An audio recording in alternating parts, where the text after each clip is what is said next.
So welcome. Now, if you or your learning community are working to create a quality learning environment that feels inspiring and energizing for everyone, or if you're looking for new ways to really support student engagement, or simply trying to find ways to help your students work well together, this is the interview for you. Now, Dr. Suzy Green is a leader in the space of positive education and positive psychology, I think internationally really. She's the founder of the Positivity Institute, whose mission is to create a flourishing world. How great is that? And I'm hoping that this interview really helps you and your learning community thinking about learning, students, your classroom environment, and simple things you can do to boost engagement for everyone you work with.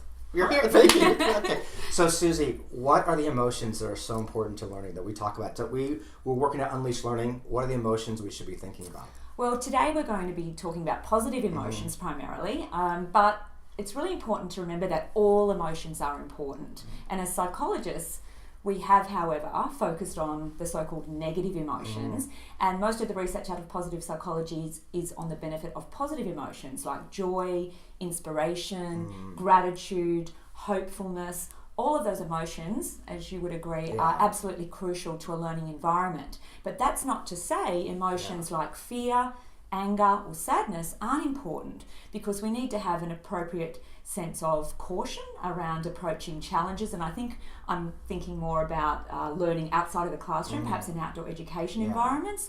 We need a little bit of anger or assertiveness, if you like, and that also engages a sense of bravery to be able to have a go at tasks or learning that perhaps we have, some appropriate fear around.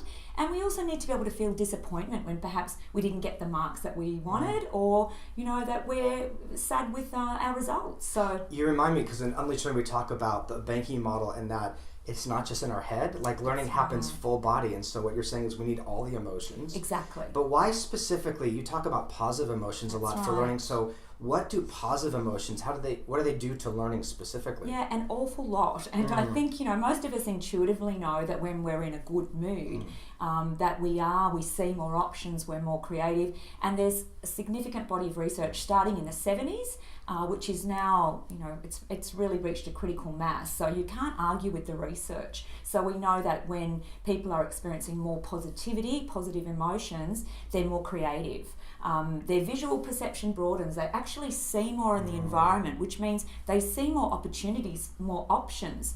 They also they're building more positive relationships. So one of the most important studies that I've come across is to do with seeing people as similar or different to you. And so there was one study where there were different groups, people from very different backgrounds, racial backgrounds, and they did a mood induction exercise. So they put one group into a very positive mood state, and they do that through music, through imagery, through weather sometimes, and then they put another group into a negative mood state through really gloomy, depressing music, and then they put them into these groups with very different backgrounds, and they found that those that had been induced into a positive mood state didn't see the differences. They actually focused on the similarities between each other despite very different backgrounds, whereas people that were put into the negative mood state very easily could see the differences. So you can start to see in terms of the importance of building those positive relationships, which are core in a classroom, in a school,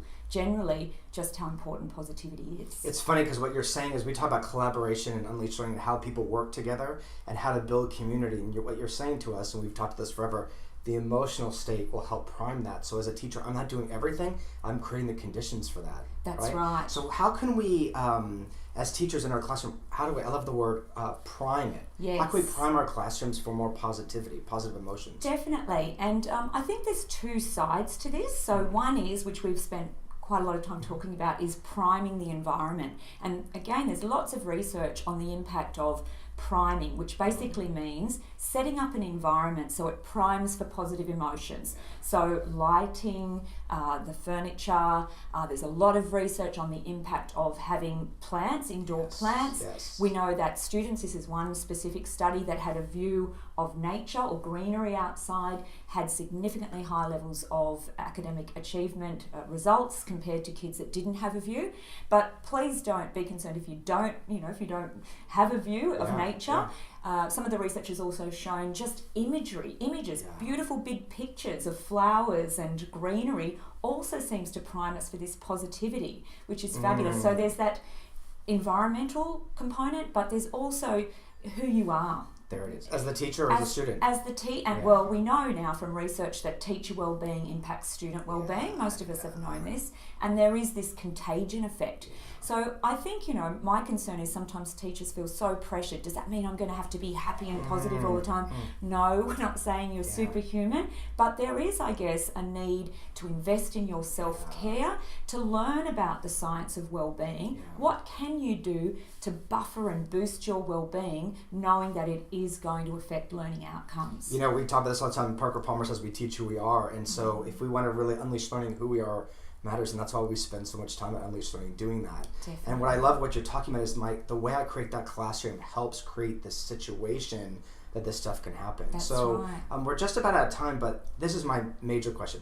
So everyone always loves a tip. Yeah.